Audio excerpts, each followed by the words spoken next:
Hello friends, welcome back.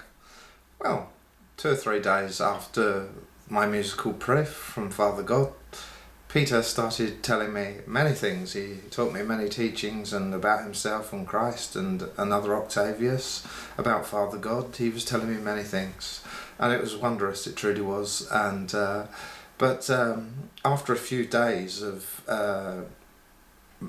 having this musical proof, Peter said, Neil, because he told me he communicated with Father God, and he said, Neil, your mother's here.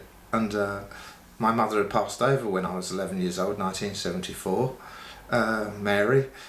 He gave me a message from her, and she gave a description of herself and much memory links of evidence of things we'd done when she was here alive on the earth when I was a child.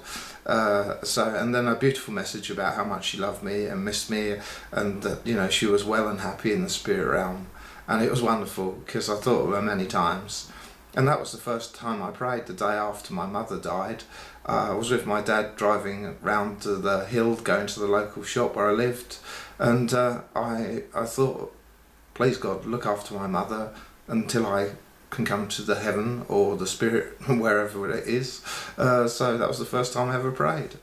But then about that time, a day after that, this was 3 days after the proof that Father God had given me in music, Peter said one evening when I come home, Neil, tonight we've had your master guide come here, and he has presented himself to me to make you aware of him, and this is your master guide. And he gave a description of this man and what it was like, where he come from, what nation he was, everything.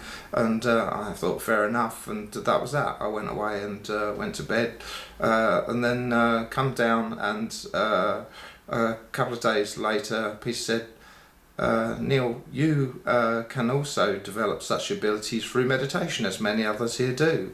So I thought, great, I'll try that sometime. I'll now go on to the next video where Peter told me this and then put me with the light. And spirit guidance. So we'll go on to that in the next video. Bless you. Thank you for watching. Bye bye, Shep.